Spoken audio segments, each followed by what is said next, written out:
નમો લોહે સૌહરિહંતાણમ નમો લોહે સૌવેદાણમ નમો લોહે સૌઆયર્યાણમ નમો લોહે સૌજાયાણમ નમો લોહે સૌત્રિકાવતી શ્રાવણમ ઓમકારમિંદુ સંયુક્ત નિત્યમ જયંતિ યોગિના કામદમ મોક્ષદો છે ઓંકારાય નમો નમઃ મંગળમ ભગવાન મંગળમ ગૌતમોર્મિ મંગળમ કુંકુંડાર્ય વિજેન્દ્રમોષ મંગળમ નમઃ સમયસારાય સ્વાનુભૂત્યા ચકાસ્તે ચિત સ્વભાવાય ભવાય સર્વમાં વિભાવ નિવૃત્ત નિરાકાર. સ્વામી કાર્તિકે અનુપ્રેક્ષા શુભચંદ્રાચાર્ય ભગવાનની ટીકા તથા પંડિત જયચંદ્રજી છાબડાના ટીકા અને ભાવાર્થ સહિત આપણે સ્વામી કાર્તિકે અનુપ્રેક્ષાનો સ્વાધ્યાય કરી રહ્યા છીએ. એમાંથી પૂજ્ય ગુરુદેવ કાંજી સ્વામી આપણને ઘણું અધ્યાત્મ સમજાવી રહ્યા છે. સ્વામી કાર્તિકે અનુપ્રેક્ષાના સ્વાધ્યાયમાં ગાથા 426 સુધી સ્વાધ્યાય કર્યો છે. આજે હવે આગળ આપણે ગાથા 427 થી સ્વાધ્યાય લઈએ છીએ. ધર્મ અનુપ્રેક્ષાની વાત છે અને એમાં સમ્યક દર્શનની વાત આવી અને એના 8 અંગની પણ વાત આવી અને પછી એમ કહ્યું કે એ ધર્મ જે છે તે દુર્લભ છે અને હવે એનું મહત્વ અને સુલભપણું પણ બતાવે છે. તો ગાથા 427 સંસ્કૃતમાં ગાથા આ રીતે છે. યથા જીવઃ કરોતિ રતિમ પુત્ર કલપેષુ કામ ભોગેષુ તથા યદિ જીનેન્દ્ર ધર્મે તત્ લીલયા સુખમ લભતે. અહીંયા દ્રષ્ટાંતપૂર્વક વાત સમજાવી છે. એટલે અર્થમાં કહે છે કે જેમ આ જીવ પુત્ર કલત્રમાં તથા કામ ભોગમાં રતિ પ્રીતિ કરે છે તેમ જો જીનેન્દ્રના વિતરાગ ધર્મમાં કરે તો લીલા માત્ર એટલે અલ્પકાળમાં જ સુખને પ્રાપ્ત થાય. એને બીજે રુચિ રતિ તો થાય છે. આ જીવને બીજે ઘણી જગ્યાએ એને પ્રીતિ થાય છે બહારમાં તો, પણ કહે છે કે એ જો એવી પ્રીતિ જીનેન્દ્રના વિતરાગ ધર્મમાં કરે તો અલ્પકાળમાં જ સુખને પ્રાપ્ત થાય. લીલા માત્રમાં એટલે તરત જ એ પોતે શાશ્વત સુખને અનુભવી શકે. ભાવાર્થમાં પંડિતજી કહે છે કે આ પ્રાણીને જેવી સંસારમાં અને ઇન્દ્રિય વિષયોમાં પ્રીતિ છે તેવી જો જીનેશ્વરના 10 લક્ષણ ધર્મ સ્વરૂપ વિતરાગ ધર્મમાં પ્રીતિ થાય તો થોડા જ કાળમાં તે મોક્ષને પામે. કેટલી સહેલાઈથી સરળ રીતે વાત સમજાવી દીધી કે જીવને પ્રીતિ છે, રુચિ છે, ગમે છે, એ બધું બહારમાં જે છે એ તો બધું કલ્પિત છે. જે સત્ય છે, જે સુખનું કારણ એ તો અંતરમાં છે. તો એવા જીનેશ્વર ભગવાનના એટલે કે જીનેશ્વર ભગવાને જે વસ્તુ સ્વરૂપ પ્રકાશ્યું છે એવા ધર્મમાં સમજપૂર્વક રુચિ કરે, પ્રીતિ કરે અને પછી એ માટે જે પ્રયત્ન કરે તો વિતરાગ ધર્મ એને પ્રાપ્ત થવામાં કોઈ બાધા આવે નહીં. થોડા કાળમાં જ એને એની પ્રાપ્તિ થઈ જાય, મુક્તિની પ્રાપ્તિ એ કરી શકે. પછી 428મી ગાથામાં કહે છે કે જીવ લક્ષ્મી ઈચ્છે છે, બહારમાં એને ઈચ્છા તેની છે, લક્ષ્મી ઈચ્છે છે, પણ તે ધર્મ વિના ક્યાંથી હોય. એટલે બહારમાં જે કંઈ સુખની કલ્પના કરે છે, લક્ષ્મી વગેરે જે ભોગની, તો એ પુણ્યાનુબંધી પુણ્યના કારણે ખરેખર એને પ્રાપ્ત થાય. માત્ર શુભાવ કરે અને ધર્મની દ્રષ્ટિ જ ન હોય તો જે પુણ્ય પ્રાપ્ત થાય એમાંથી તો મોટે ભાગે જીવો પાપ કરી અને એ નીચી ગતિને જ પ્રાપ્ત કરતા હોય છે. એટલે અહીંયા જે વાત કરી છે કે જે લક્ષ્મી ઈચ્છે છે તે પણ ધર્મ વિના ક્યાંથી હોય, એટલે કહેવાનો આશય એ છે કે ધર્મની સાથે જે પુણ્યનો બંધ પડે છે એનાથી એને એની પ્રાપ્તિ થાય છે. તો 428 ગાથામાં કહે છે કે લક્ષ્મી વાંછતી નરહ નૈવ સુધર્મેષુ આદરણમ કરોતિ બીજેન વિના કુત્ર અપી કિમ દશ્યતે સસ્ય નિષ્પત્તિ. એના અર્થમાં કહે છે કે આ જીવ લક્ષ્મીને ઈચ્છે છે, પણ જીનેન્દ્રના કહેલા મુનિ ધર્મ કે શ્રાવક ધર્મમાં આદર કરતો નથી, પ્રીતિ કરતો નથી, એને રુચિ થતી નથી, એની ઈચ્છા કરતો નથી કે એવા ધર્મને હું પ્રાપ્ત કરું. જીનેન્દ્રના કહેલા મુનિ ધર્મ, શ્રાવક ધર્મ એમાં આદર કે પ્રીતિ કરતો નથી, પરંતુ લક્ષ્મીને ઈચ્છે છે તો કહે છે કે પરંતુ લક્ષ્મી જેને ઈચ્છે છે તેનું કારણ તો ધર્મ છે, એટલે એ વિના તે ક્યાંથી આવે. ઉદાહરણ આપીને સમજાવે છે કે જેમ બીજ વિના ધાન્યની ઉત્પત્તિ ક્યાંય દેખાય છે, નથી દેખાતી, એવી રીતે જ ધર્મ વિના એવા પુણ્ય નથી હોતા કે જેથી એને લક્ષ્મી વગેરે પ્રાપ્ત થાય.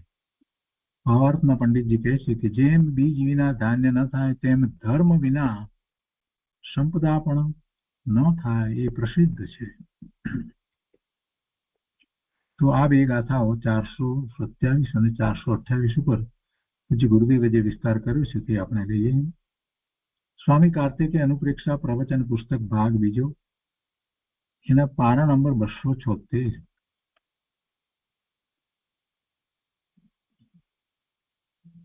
અર્થમાં કહે છે કે જેમ આ જીવ પુત્ર કલત્રમાં તથા કામ ભોગમાં રતિ પ્રીતિ કરે છે, તેમ જો જીનેન્દ્રના વિતરાગ ધર્મમાં કરે તો લીલા માત્રમાં અલ્પકાળમાં જ સુખને પ્રાપ્ત થાય. ગુરુદેવ સમજાવે છે કે પાંચ ઇન્દ્રિયોના વિષયોમાં અને સ્ત્રી પુત્ર આદિના પ્રેમમાં વીર્યને રોકીને, એટલે બધું બળ એમાં લગાવી દે છે, બધું બુદ્ધિ ચાતુર્ય જે કઈ છે ને એ બધું જ એમાં જ લગાવી દે છે. એટલે કે છે કે એમાં વીર્યને રોકીને રતિ પ્રીતિ આદર કરે છે તો તે આત્માનો ઊંધો પુરુષાર્થ છે. એ જ બુદ્ધિ શક્તિ ચાતુર્ય બળ જે છે તે બધું એને બદલે એ ધર્મમાં લગાવે, સાચા ધર્મમાં લગાવે તો સાચા સુખની પ્રાપ્તિ થાય. ગુરુદેવ કહે છે કે છોકરાના લગ્ન હોય, પોતાના દીકરાના લગ્ન હોય ત્યારે સગાવાલા આવે ત્યારે હરખાય છે, અને તમે આવ્યા તો સારું કર્યું એમ કહી હરખઘેરો બની જાય છે. આ રીતે જીવને પ્રેમ કરતા તો આવડે છે, નથી આવડતું એમ નથી, એને પ્રીતિ કરતા આવડે છે, એને આદર કરતા પણ આવડે છે, એવા મહેમાનોનો આદર પણ કરે છે, અને હરખઘેરો થઈ જાય છે, બહુ બધા મારે ત્યાં આવ્યા એમ. હવે ગુરુદેવ કહે છે કે એ બધું એને નથી આવડતું એવું નથી, એટલે એને એ બધું તો આવડે છે, પ્રેમ કરતા આવડે છે, પણ એ પ્રેમ કરે છે જેને બહારમાં, અને એમાં એ પોતે કલ્પિત સુખ ને માને છે, સાચું સુખ નથી, તો એને બદલે એની દિશા ફેરવી નાખે,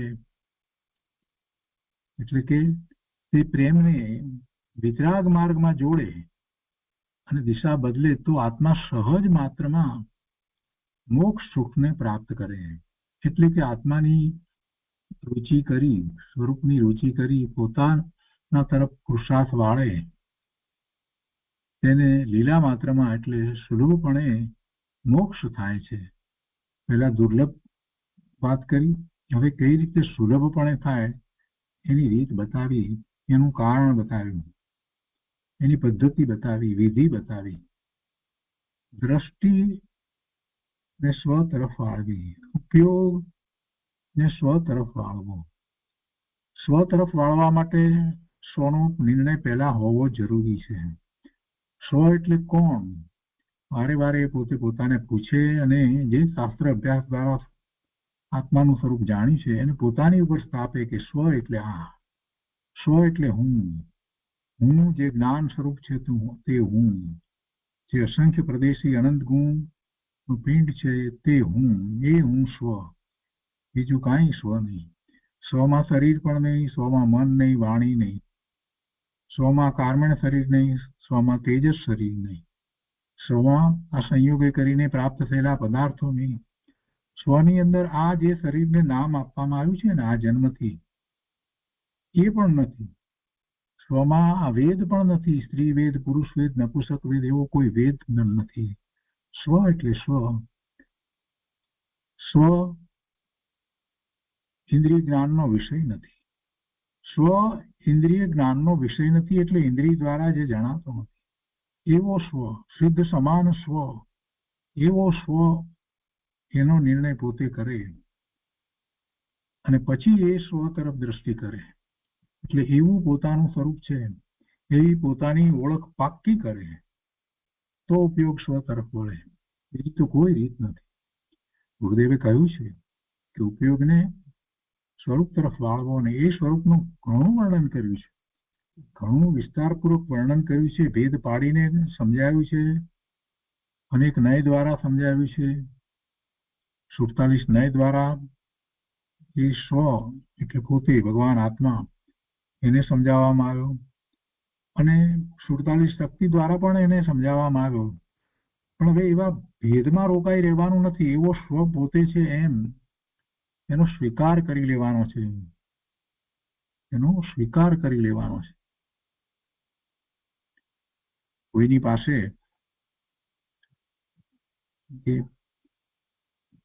50 લાખ રૂપિયાની મૂડી હોય અને ક્યાં ક્યાં છે તો એક વખત ગણી કે ભાઈ આ જગ્યાએ આવી રીતે છે, પછી રોજ એ ગણવા નથી બેસતો. પછી તો માત્ર એમ જ એ છે કે મારી પાસે 50 લાખ રૂપિયાની મૂડી છે, મારી પાસે 50 લાખ રૂપિયાની મૂડી છે. પછી કઈ રોજ એ ગણતો નથી કે અહીંયા આટલું છે, અહીંયા આટલું છે. ફક્ત એટલું જ. પછી તો 2 વાર 4 વાર 5 વાર એને ગણી લીધું, આમ છે, આ જગ્યાએ આમ છે, આ જગ્યાએ આમ છે, બસ. પણ પછી તો માત્ર એટલું જ કે સ્વીકારે છે કે મારી પાસે 50 લાખની મૂડી છે, મારી પાસે ઘણી મૂડી છે, મારી પાસે પર્યાપ્ત મૂડી છે. પછી તો એ ભાવમાં આવી જાય છે. એવી રીતે આ અનંત શક્તિનો નિર્ણય થયો 47 શક્તિના વર્ણન દ્વારા. એ નિર્ણય થયા પછીથી વારે વારે એમ બોલવાની કે કહેવાની કે જરૂર નથી પડતી કે મારામાં અનંત શક્તિ છે, મારામાં અનંત ગુણ છે. એવી કોઈ જરૂર નથી પડતી. સહજ થઈ જાય. વળી આત્મા ચેતન અને આ બીજું બધું છે તે જળ, એમાં જે શરીર સાથે પોતે રહ્યો છે એ પણ અચેતન જળ છે. એનો ખૂબ ચિંતનપૂર્વક નિર્ણય કર્યા પછીથી વારે વારે એ બોલવાની જરૂર નથી રહેતી કે આ જળ ને હું ચેતન, એમ કંઈ કરવાની જરૂર નથી રહેતી. જેમ પેલો પોતાની મૂડી વારે વારે કઈ આ જગ્યાએ આટલી, આ જગ્યાએ આટલી એમ કરતો નથી. 2, 5, 10 વાર કર્યું નક્કી, પછી છે તો છે બસ. તો કેવી રીતે હું આ શરીર, મન, વાણી, કાયાથી જુદો છું તો છું. એને પછી બોલવાની કરવાની જરૂર નથી, એના વિકલ્પોમાં જવાની જરૂર નથી. આ કાર્મેય શરીર એ મારું નથી, અને તેજસ શરીર પણ મારું નથી. એ બધું રોજે રોજ એને પછી જુદું પાડવાની જરૂર ન રહે.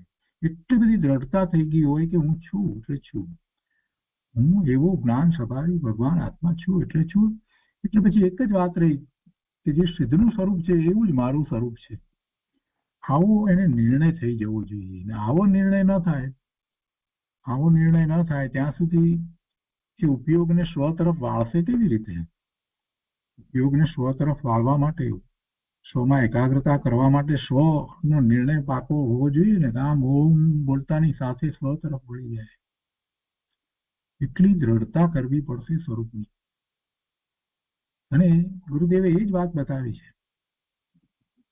પંડિત ટોડરમલજીએ કહ્યું કે તત્વ નિર્ણય, તો તત્વ નિર્ણયમાં પહેલું તત્વ જીવ તત્વનો નિર્ણય કરવાનો, અને એને દ્રવ્યસૂત્રના અભ્યાસ દ્વારા નિર્ણય કરવો, ચિંતન કરવું, ત્યાં સુધીની વાત હતી. ગુરુદેવે એને વધારે વિસ્તારથી સ્પષ્ટ કરી કે એ નિર્ણય એમ નિર્ણય નહીં ચાલે. માત્ર વિકલ્પ રૂપે નિર્ણય જે છે એ નિર્ણય નહીં ચાલે. નિર્વિકલ્પ ધ્યાનમાં જેવું તત્વ છે એવા તત્વનો અનુભવ કરે કેમ કે એ જીવ તત્વ જ એવું છે. સમયસારની પહેલી ગાથા શરૂ કરતા પહેલા, એની ટીકા લખતા પહેલા અમૃતચંદ્રાચાર્ય ભગવાને આત્મખ્યાતિ ટીકાની શરૂઆત કરી તો પહેલા 3 શ્લોક લખ્યા, અને એમાં સૌથી પહેલા શ્લોકમાં, જેને આપણે કળશ કહીએ છીએ, પહેલો કળશ, એમાં એમ જ કહ્યું જે ગુરુદેવ રોજ બોલે છે, નમઃ સમય સારાય સ્વાનુભૂત્યા ચકાત્સે ચિત્ત સ્વભાવાય ભાવાય સર્વ ભાવાંતર્ચિતે. એમાં બધો સાર આપી દીધો. જે અનુભવમાં આવે એવો છે તો એ આત્મા અનુભવમાં આવે એવો છે તો એને અનુભવે નહીં ત્યાં સુધી એનું જ્ઞાન ભાન થાય નહીં, ત્યાં સુધી એનો નિર્ણય કેવી રીતે થાય કે પોતે એવો છે? એ અનુભૂતિ દ્વારા થાય. જે નિર્ણયની વાત કરી, તત્વ નિર્ણયની વાત કરી, તો એમાં પહેલું તત્વ જીવ તત્વ, એનો નિર્ણય જ્યાં સુધી થાય નહીં ત્યાં સુધી બીજા તત્વના નિર્ણયો સાચા થતા નથી.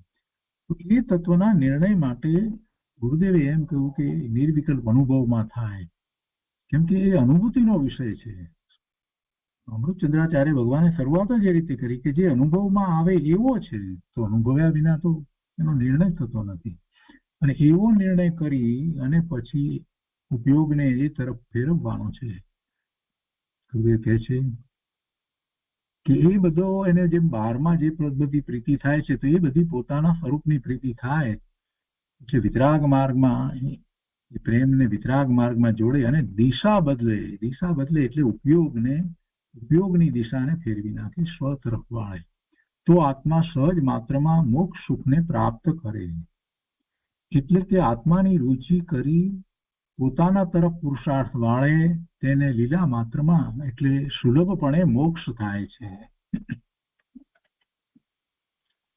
ભાવાર્થમાં કહે છે, સંસારની રુચિ વાળા જીવોને રાત્રે સ્વપ્નમાં પણ એના જ સપના આવે અને એની જ રટણતા હોય.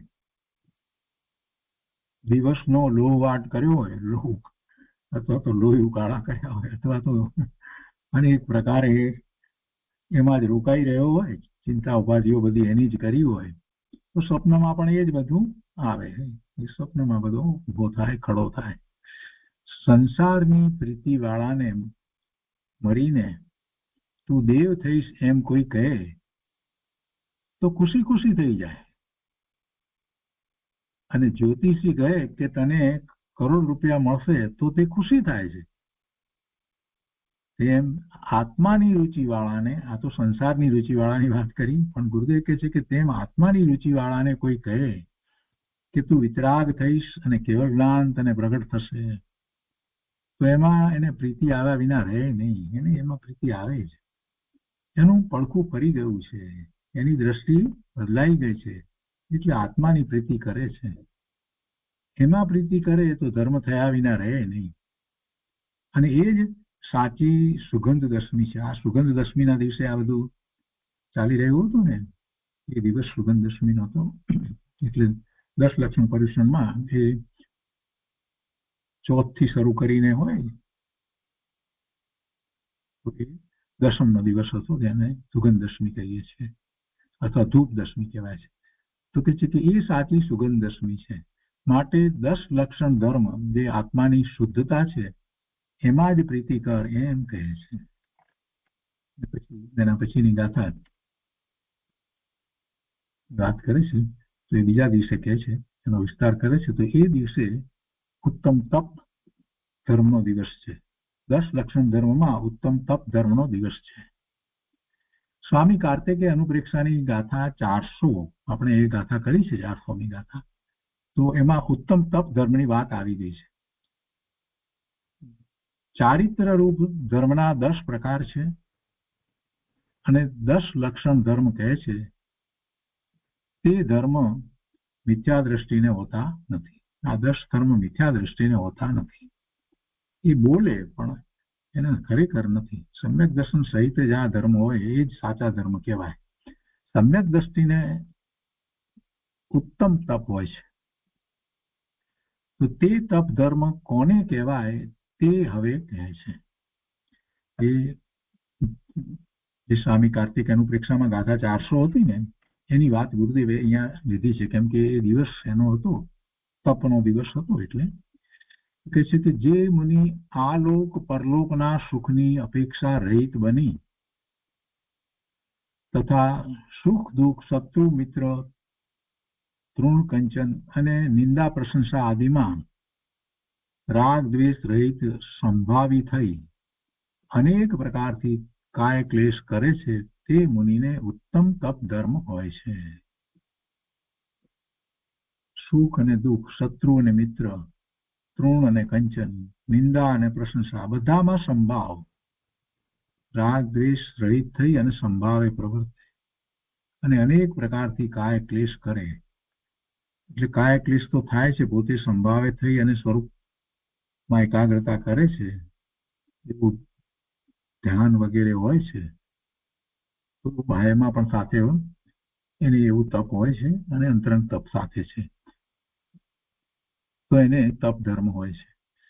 અહીં મુનિની પ્રધાનતાથી વાત ચાલે છે. આત્માના આનંદની અભિલાષા કરનારને આ લોક કે પરલોકની અભિલાષા હોતી નથી. આ લોકના સુખ કે પરલોકના સુખની એને અભિલાષા, ઈચ્છા, કાંક્ષા હોતી નથી. કેમ કે તે વારંવાર પોતાના આત્માનો આનંદ અનુભવ કરવા ઈચ્છે છે. જેમ કોઈને હીરા માણેકની ખાણ મળી જાય તો તે કપાસિયાના વેપારમાં લક્ષ આપે નહીં.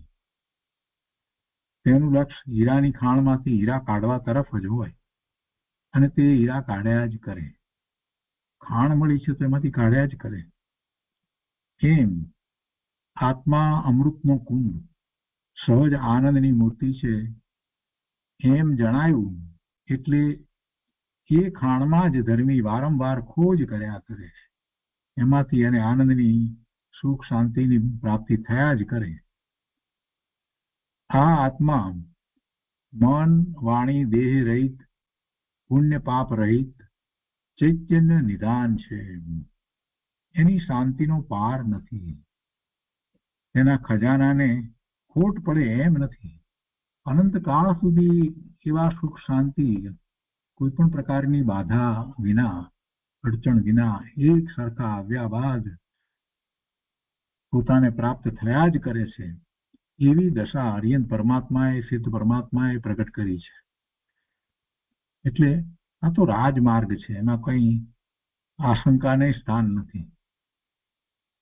તેથી મુનિ વારંવાર છઠ્ઠા ગુણસ્થાનમાંથી સાતમાના અનુભવમાં ઝૂલે છે અને શ્રાવકને પણ તેની ભૂમિકાના પ્રમાણમાં અનુભવ હોય છે.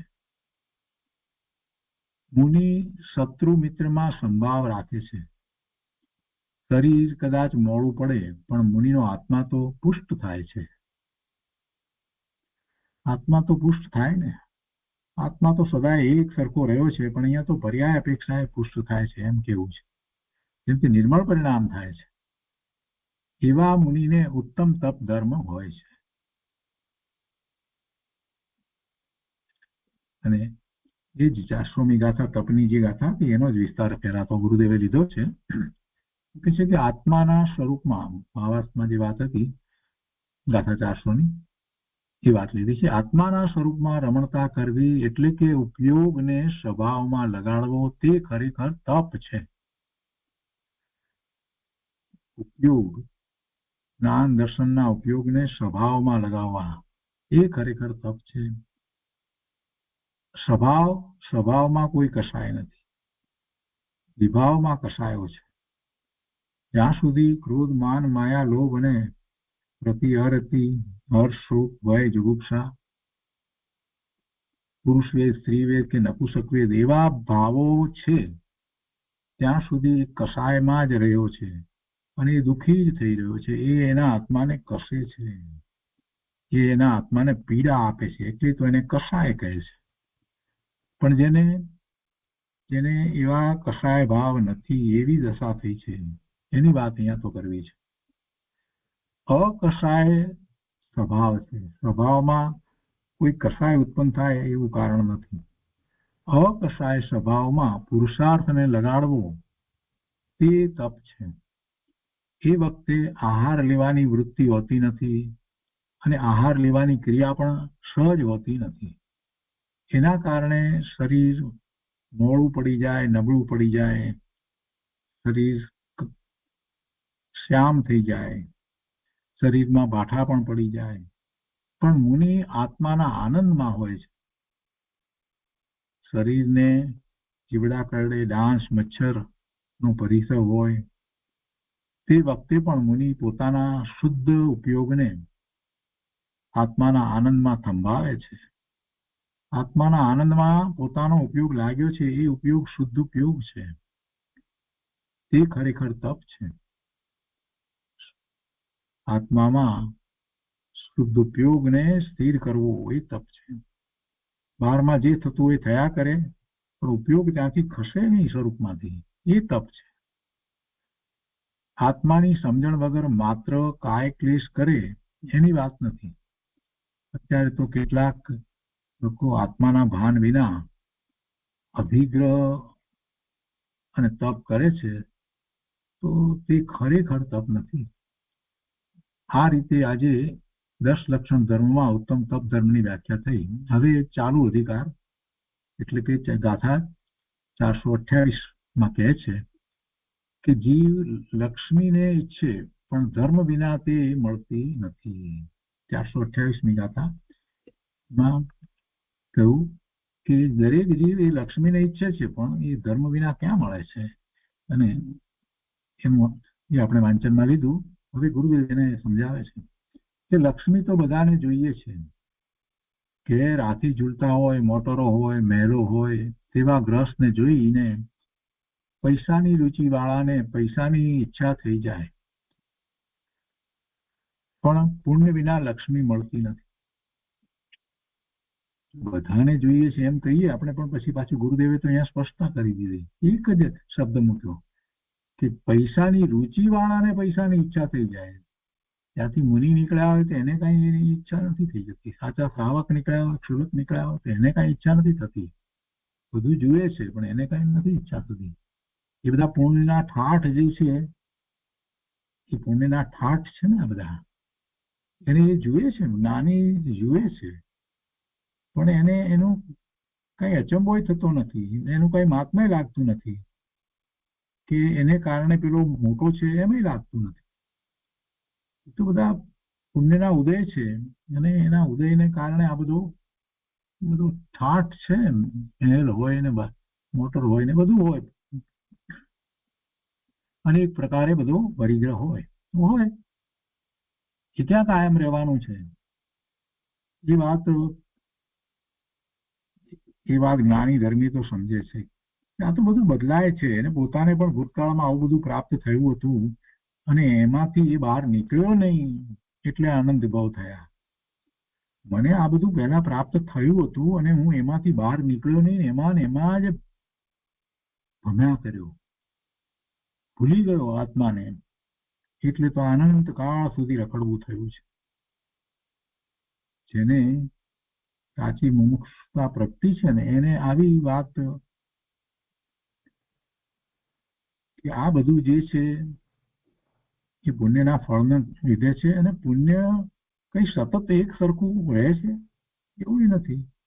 ઉદય આવે અને પછી એ કર્મ ખરી જાય છે, એટલે એ સંયોગો પૂરા થઈ જાય. સંયોગો કદાચ જીવન પર્યંત સંયોગો રહ્યા તો પછી બીજા જીવનમાં પછી એ સંયોગો રહેવાના છે, એવું તો બનવાનું નથી.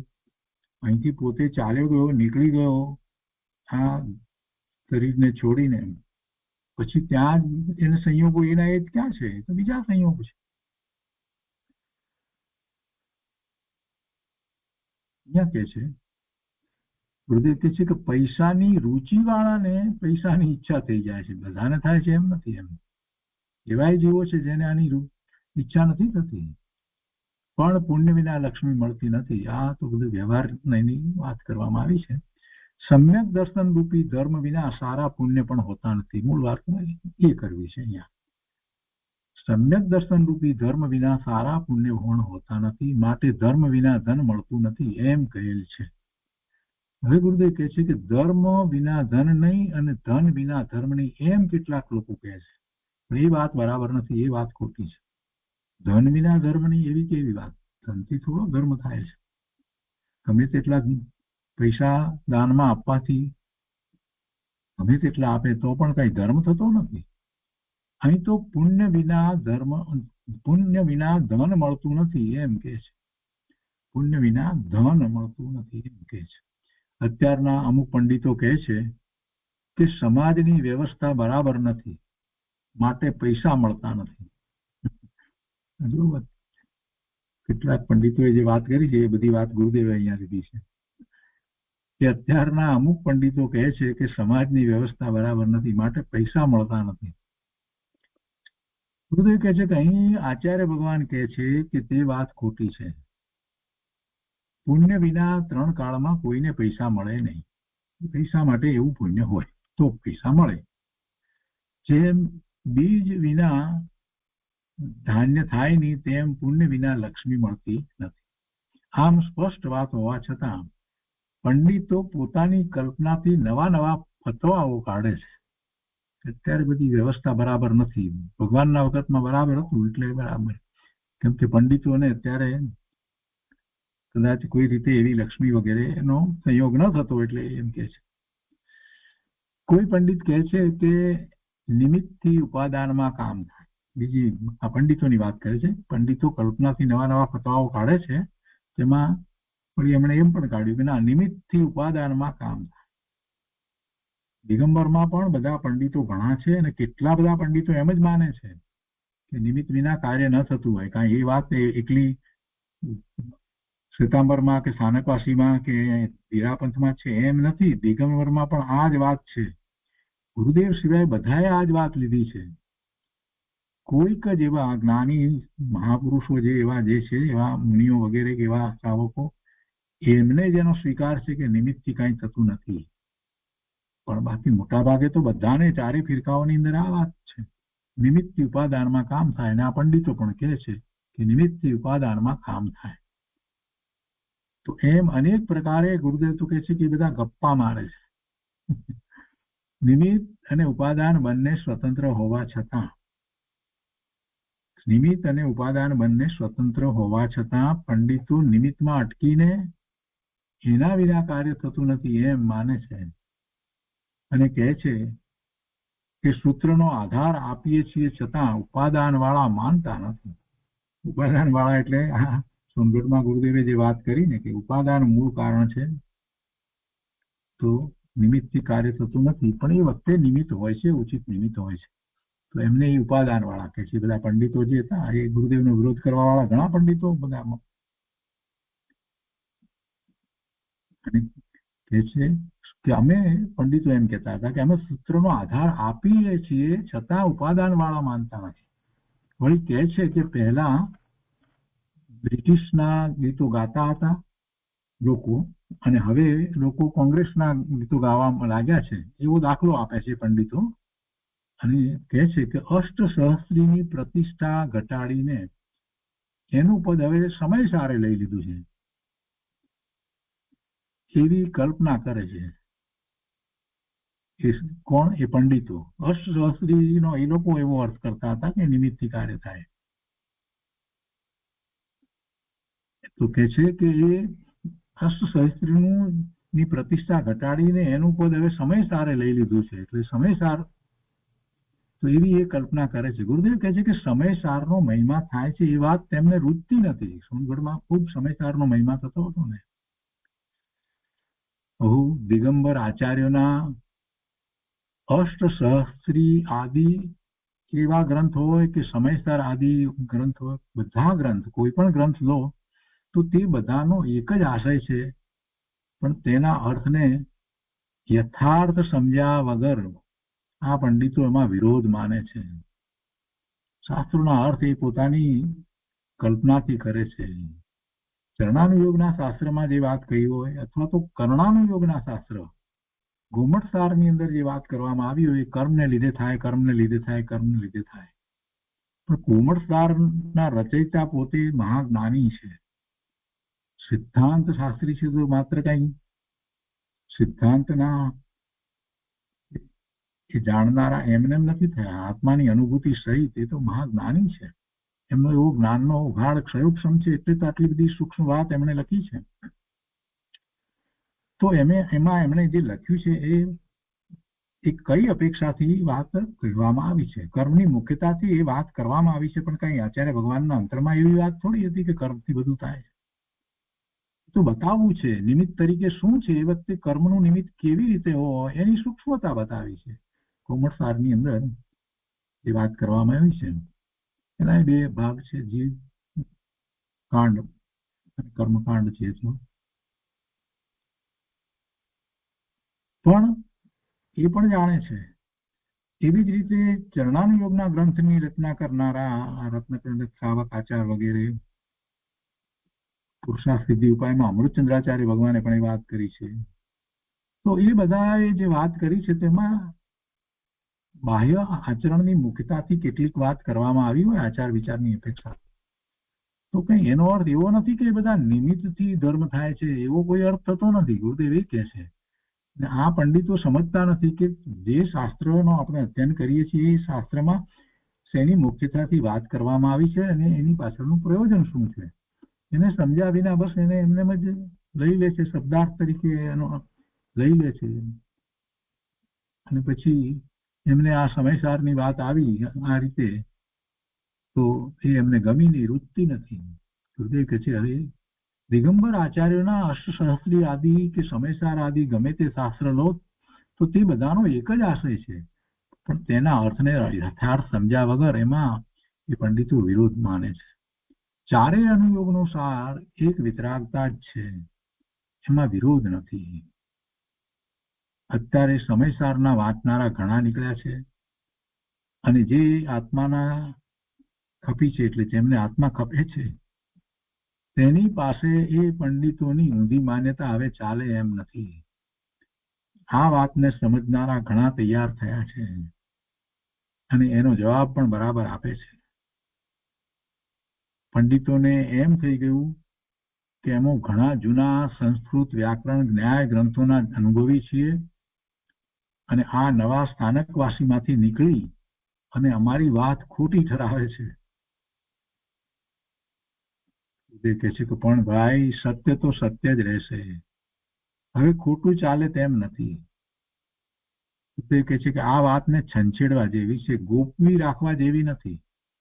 છંછેડવા જેવી છે એટલે કે આ વાતને પકડવાની, માનવાની અને બીજા અન્ય રીતે વાત કરતા હોય ત્યારે પણ આ વાત કહેવા જેવી છે કે ના, નિમિત્તથી કાર્ય નથી થતું, ઉપાદાનથી જ કાર્ય થાય છે. નિમિત્ત પોતે પોતાના સ્વભાવને છોડી અને કઈ બીજી રીતે પ્રવર્તતું નથી. નિમિત્ત કોને કહીએ છીએ? એ વખતે જ્યાં તે ઉપસ્થિત છે અને એની હાજરી છે તો એ વખતે એના જે ઉપાદાનનું કાર્ય થઈ ગયું છે એમાં એ અનુકૂળ છે એટલે એને આપણે નિમિત્તનો આરોપ આપીએ છીએ. વાસ્તવમાં નિમિત્ત જે છે એનું પરિણમન એના કારણે પોતાના સ્વભાવ પ્રમાણે થાય છે, કે બીજી રીતે એનું પરિણમન થાય છે એવું નથી. ભાવાર્થમાં અહીંયા કહે છે કે જેમ બીજ વિના ધાન્ય ન થાય તેમ ધર્મ વિના સમતા પણ ન થાય એ પ્રસિદ્ધ છે.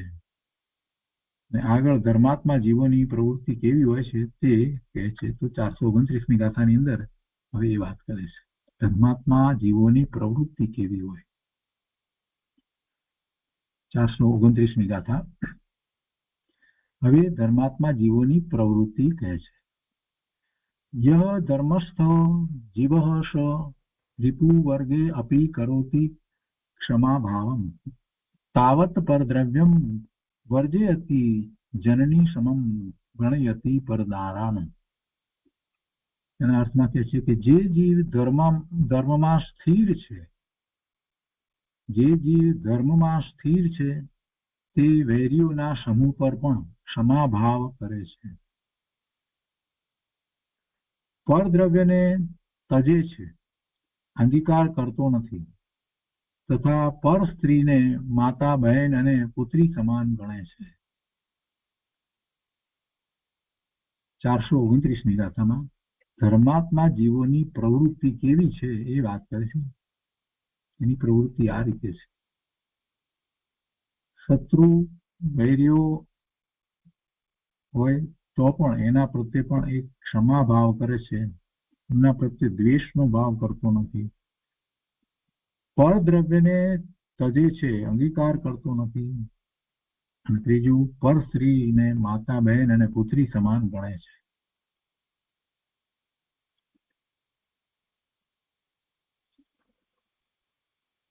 અને એ પછીથી 430મી ગાથા છે, એમાં પણ એ જ વાત આગળ કહે છે કે તાવત સર્વત્ર અપી કીર્તિ તાવત સર્વત્ર અપી ભવતી વિશ્વાસ તાવત સર્વમ પ્રિયમ વાસતે તાવત શુદ્ધમ માનસમ કરોતિ.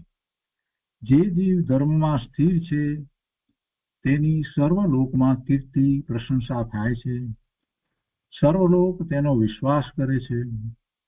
વળી તે પુરુષ સર્વને પ્રિય વચન કહે છે, જેથી કોઈ દુઃખી થતો નથી. તે પુરુષ પોતાના અને પરના દિલને શુદ્ધ ઉજ્જવળ કરે છે. કોઈને તેના માટે કલુષતા રહેતી નથી, તેમ તેને પણ કોઈના માટે કલુષતા રહેતી નથી. ટૂંકમાં ધર્મ સર્વ પ્રકારથી સુખદાયક છે. આ ધર્મી જીવની વાત કરી 2 ગાથાની અંદર, અને એની ઉપર પૂજ્ય ગુરુદેવે જે વિસ્તાર કર્યો છે તે આપણે લઈએ 429 તથા 430 ગાથામાં. અહીંયા અર્થમાં કહે છે કે જે જીવ ધર્મમાં સ્થિર છે તે વૈરીઓના સમૂહમાં પણ ક્ષમા કરે છે, પરદ્રવ્યને તજે છે, અંગીકાર કરતો નથી, તથા પર સ્ત્રીને કન્યા, માતા અને બહેન સમાન ગણે છે. જે આત્મા પોતાના ચૈતન્ય શુદ્ધ સ્વભાવમાં શ્રદ્ધા જ્ઞાનપૂર્વક લીન રહે છે તે વૈરીઓના ટોળા હોવા છતાં ક્ષમા ભાવ રાખે છે, કેમ કે તે જાણે છે કે જે પર્યાય થવાની તે થવાની જ, એને કોઈ રોકી શકે એમ નથી. પોતે શા માટે પોતાના ભાવ બગાડે? પોતે શા માટે નકામાનો દ્વેષ ભાવે થાય? પરિણામો નિશ્ચિત છે. જે પર્યાય જ્યારે જે સમયે જેવી થવાની છે એવી રીતે તે થવાની જ છે, એને કોઈ રોકી શકે એમ નથી. તો પછી મારે શા માટે મારા પરિણામ બગાડવા જોઈએ? આ વાત ધર્મી જ્ઞાનીને અંતરમાં સહજ હોય છે. થોડી પરની પર્યાયથી મને કઈ લાભ નુકસાન થતું નથી એમ માની જ્ઞાતા દ્રષ્ટા રહે છે. ઘરના પરિણામ જે થવા યોગ્ય છે તે થાય તો થાય, એથી મને લાભ પણ નથી અને નુકસાન પણ નથી, માત્ર એનો એક જ્ઞાતા દ્રષ્ટા રહે છે. ચારિત્રનું નિદાન મારામાં છે એમ જ્ઞાની જાણે છે, તેથી તેમાં જ સ્થિર રહે છે. બહારમાં લોકો ગમે તેટલો વિરોધ કરે, અપરાધ વગર પરિસ આપે. લોકો વિરોધ કરે એટલું જ નહીં, પણ કેટલીક વખત તો એને પરિસ આપે, મારે કરે, કંઈક રંજાડે, કોઈક રીતે કરે, તો પણ જ્ઞાની પોતાની શાંતિ અને ક્ષમાને ચૂકતો નથી. દુશ્મનનો સામનો ન કરે તો લોકો કહે છે કે નામર્થ છે, કાયર છે. વ્યવહારમાં લોકો એમ કહે છે, પણ જ્ઞાની માને છે કે આત્મા પરમાં કાંઈ કરી શકતો જ નથી. તો દુશ્મન કોણ? પેલાનો આત્મા મારા આત્મામાં શું કરે? કાંઈ કરી શકતો જ નથી. તો પછી સામનો કોનો કરવો? જ્ઞાની માને છે કે આત્મા પરમાં કાંઈ કરી શકતો જ નથી. પરદ્રવ્ય પ્રત્યે ઉપેક્ષા ભાવ કરી અને સ્વદ્રવ્યમાં રહે છે. હાથીનું ઉદાહરણ આપણે લઈએ તો હાથી ચાલ્યો જતો હોય ને, એની મસ્તીમાં ચાલ્યો જતો હોય, પાછળ કૂતરાઓ ભસતા હોય, હાથીને એ તરફ જોવાની પણ ફુરસદ નથી, જોતોય નથી કે ભાઈ આ કૂતરા ભસી રહ્યા છે, લાવ જરાક એમ મને ડરાવવું કે કરવું કે કાંઈક કરવું, એમ નથી થતું હોય, એ તો ચાલ્યા જાય છે. કેટલા કૂતરા પાછળ ભસી રહ્યા છે એને જોવાનો પ્રયત્ન નથી કરતો. ત્યારે તો હાથી એકાદ કૂતરાને પકડી અને આમ ફેંકે તો બીજા કૂતરા નાસી જાય, ડરીને નાસી જાય, પણ હાથી આવું કંઈ કરતો નથી. આ તો આપણે જોઈએ છે, વ્યવહારમાં જોઈએ છે, હાથી ચાલ્યો જતો હોય છે અને પાછળ કૂતરાઓ ભસતા હોય છે. એટલા માટે તે કહેવત બની છે કે હાથીની પાછળ કૂતરા ભસે. પણ એ વાતને આપણે અહીંયા ધર્મમાં પકડવાનું છે. જ્ઞાની ધર્મી એનું બીજા લોકો ખરાબ બોલતા હોય, વિશ્વનું કોઈક રીતે એને હેરાન પણ કરતા હોય છતાંય એ એનો સામનો કરતો નથી, કાંઈ કરતો નથી, એને જવાબ આપતો નથી. અને બહારમાં બીજા લોકો પણ એમ કહે કે આ સામનો કરતો નથી તો નામર્દ છે, કાયર છે. જ્ઞાનીને કાંઈ એની પડી નથી. જ્ઞાની માને છે કે આત્મા પરમાં કાંઈ કરી શકતો જ નથી. પરદ્રવ્ય પ્રત્યે ઉપેક્ષા ભાવ કરી અને સ્વદ્રવ્યમાં પોતે રહે છે. એટલે બધા જેમ છે તેમ જે રીતે કરી રહ્યા છે એ બધાના પરિણામ છે. જગતના લોકો એને નામર્દ કહેતા હોય તો એ કહેનારા લોકો જે છે એના એ પરિણામ છે. પેલા દુશ્મનો એને પીડા આપવાનો ભાવ કરતા હોય તો એ એના પરિણામ છે. જ્ઞાનીને એથી કરી અને લાભ કે નુકસાન કાંઈ થતું નથી. જ્ઞાની તો પોતે સ્વદ્રવ્યમાં રહે છે. અને આવા સંયોગો આવ્યા તો એ સંયોગો એના જ્ઞાનીના પાપના ઉદયને કારણે આવ્યા તો એ તો ખરી જાય છે. એટલે જ્ઞાનીને તો સ્વદ્રવ્યમાં રહે છે તો એને તો નેજરા જ થાય છે. પ્રતિકૂળતાની અંદર જ્ઞાની ધર્મીને ઘણી નેજરા થાય છે, કેમ કે એને સ્વદ્રવ્યનું લક્ષ્ય રહે છે. જે કંઈ વારમાં થઈ રહ્યું છે એનો એક જ્ઞાતા દ્રષ્ટા થઈ રહે છે, દ્રષ્ટિ સ્વરૂપ તરફ છે. વળી સ્ત્રી વિષયની વાત કરતા કહે છે કે સ્ત્રી વિષયનું મુખ્ય નિમિત્ત હોવાથી વિષય પાંચેન્દ્રિયના વિષયમાં વિષય મુખ્ય છે. તો કહે છે કે સ્ત્રી એ વિષયનું મુખ્ય નિમિત્ત હોવાથી તેની ઉપેક્ષા કરે છે. એટલે કે સ્વભાવમાં રહેતા એની ઉપેક્ષા થઈ જાય છે. તિરસ્કાર કરે છે સ્ત્રીનો એવી કોઈ વાત નથી, પરંતુ સ્વભાવમાં રહે છે એટલે આપોઆપ એ થાય છે. એટલે તો કહ્યું કે બ્રહ્મ નામ આત્મા ને આત્મામાં ચર્યા કરવી એ બ્રહ્મચર્ય. આત્મામાં જે ચર્યા કરે એને બ્રહ્મચર્ય હોય છે. તો એ 429મી ગાથાની વાત થઈ. હવે ગાથા 430 ઉપર પૂજ્ય ગુરુદેવ વિસ્તાર કરતા કહે છે કે જે જીવ ધર્મમાં સ્થિર છે તેની સર્વલોકમાં કીર્તિ પ્રશંસા થાય છે. સર્વલોક તેનો વિશ્વાસ કરે છે. વળી તે પુરુષ સર્વને પ્રિય વચન કહે છે, જેથી કોઈ દુઃખી થતો નથી. તે પુરુષ પોતાના અને પરના દિલને શુદ્ધ ઉજ્જવળ કરે છે. પર્યાયમાં એને એવી શુદ્ધિ ઉજ્જવળતા થતી જાય છે. કોઈને તેના માટે કલુષતા રહેતી નથી, તેમ તેને પણ કોઈના માટે કલુષતા રહેતી નથી. ટૂંકમાં ધર્મ સર્વ પ્રકારથી સુખદાયક છે. આ વાત મૂળ ગાથામાં કરવામાં આવી. 430 ગાથાની અંદર આ વાત હતી. હવે ગુરુદેવ શું કહે છે? ગુરુદેવ કહે છે કે ધર્મી જીવની લોકમાં પ્રશંસા થાય છે અને એના સમાગમ કરતા જીવો સુધરશે પણ બગડશે નહીં એમ માને છે. લોકોને પણ એમ છે કે આવા ધર્મી ના સમાગમમાં રહેવાથી તો જીવો પોતાનું કલ્યાણ કરશે, સુધરશે પણ બગડશે નહીં. વળી ધર્મી મીઠા વચનો બોલે છે, એટલે કે ભાષા તો ભાષાના કારણે થાય છે, પણ એવો ભાવ ધર્મીને હોય છે કે ક્યારેય એવા કલુષિત કે કર્કશ વચનો બોલતા નથી.